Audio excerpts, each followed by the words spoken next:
السلام علیکم دوستو، میں ہوں علی رضا اور آپ دیکھ رہے ہیں AR نالج۔ دوستو، انسان قرۂ زمین پر قدم رکھتے ہی فطرت کو سمجھنے، اس کی بناوٹ اور رازوں کو جاننے کی جستجو میں لگ گیا، اور اس نے کائنات میں ایسی نشانیاں دیکھیں جس نے اسے سوچنے پر مجبور کر دیا کہ اس دنیا پر انسان کی شروعات کیسے ہوئی۔ آج کی ویڈیو میں ہم قرآن کے 10 ایسے معجزات کا ذکر کریں گے جسے سائنس نے خود ثابت کیا ہے۔ نمبر 1، اوریجن آف لائف، زندگی کی شروعات۔ ہم سب جانتے ہیں کہ پانی ہماری زندگی کا ایک اہم حصہ ہے۔ اسی موضوع پر قرآن کی سورہ انبیاء میں یوں ارشاد ہوتا ہے، اور ہم نے ہر جاندار چیز پانی سے بنائی، تو کیا وہ ایمان نہ لائیں گے؟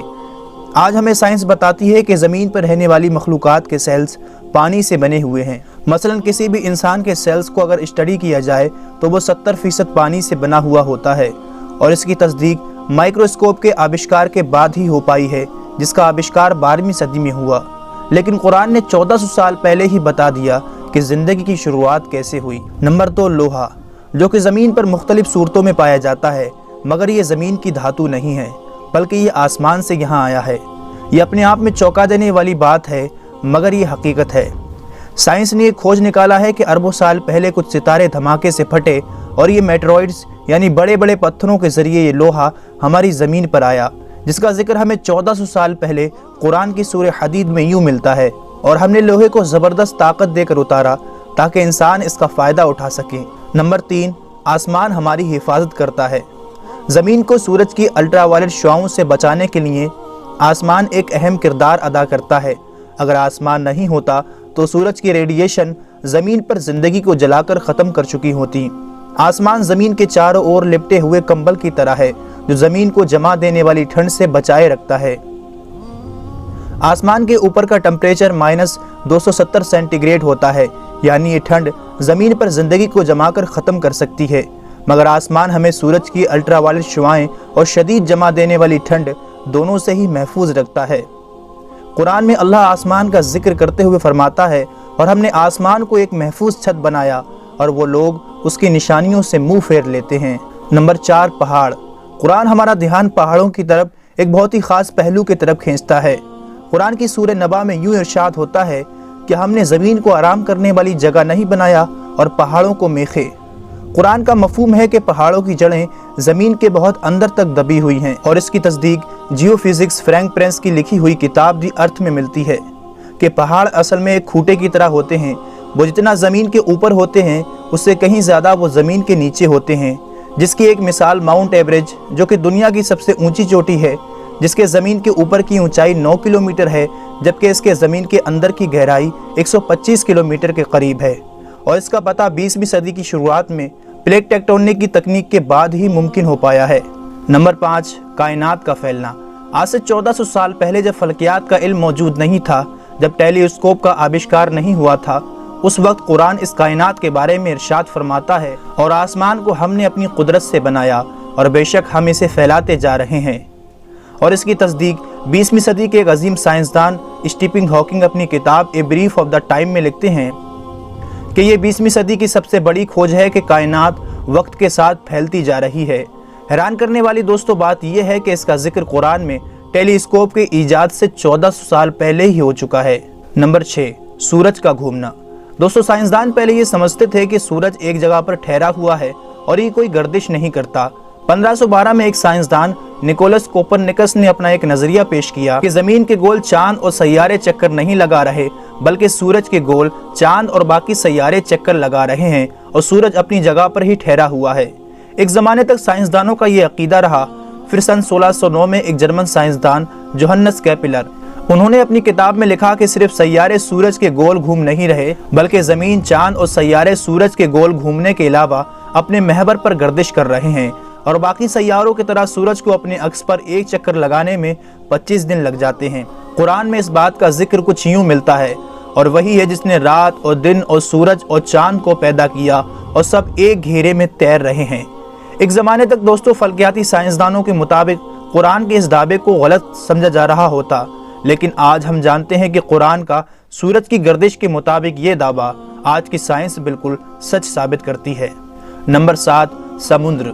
قرآن کی سورہ نور میں اللہ ارشاد فرماتا ہے، جیسے کسی گہرے سمندر میں اندھیرے ہوں جس کو اوپر سے ایک لہر نے ڈھانپ لیا ہو، اس لہر پر ایک اور لہر ہو، پھر اس دوسری لہر پر بادل ہوں، اندھیرے ہی اندھیرے ہیں، ایک کے اوپر دوسرا اندھیرا ہے کہ جب کوئی اپنا ہاتھ نکالے تو اسے اپنا ہاتھ بھی دکھائی دیتا معلوم نہ ہو، اور جس کے لیے اللہ نور نہ بنائے اس کے لیے کوئی نور نہیں۔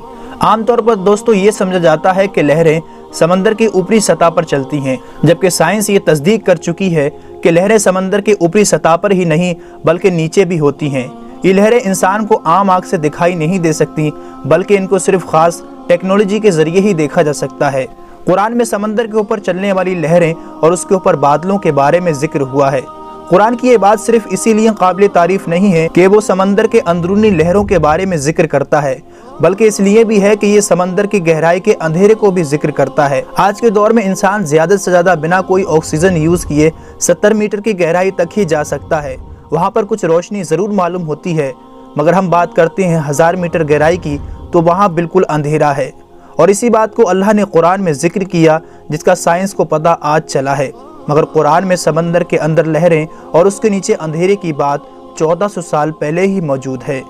نمبر 8، جھوٹ بولنا اور ہماری دماغ کی حرکت۔ دوستو حضور صلی اللہ علیہ وسلم کے دور میں ایک آیت کو ابو جہل کے اوپر اتارا گیا، کیونکہ ابو جہل بار بار جھوٹ بولا کرتا تھا۔ اس کے بارے میں اللہ سورہ العلق میں یوں ارشاد فرماتا ہے، اگر وہ باز نہ آیا تو ہم ضرور پیشانی کے بال پکڑ کر کھینچیں گے، وہ پیشانی جو جھوٹی خطا کار ہے۔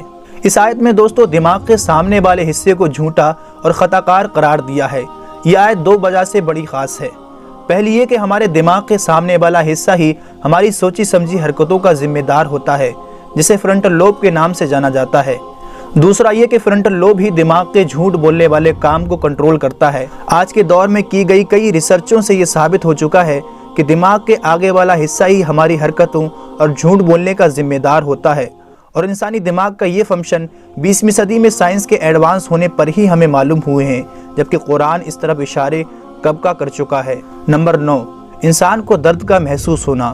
دوستو کافی لمبے عرصے تک لوگ یہی سمجھتے رہے ہیں کہ درد کو محسوس کرنے والے سیلز ہمارے دماغ میں ہوتے ہیں، حالانکہ بعد میں یہ تحقیق سے پتہ چلا کہ درد کو محسوس کرنے والے پن ریسپٹر سیلز ہماری کھال میں ہی ہوتے ہیں، اور ان کے بنا ہم درد کو محسوس نہیں کر سکتے۔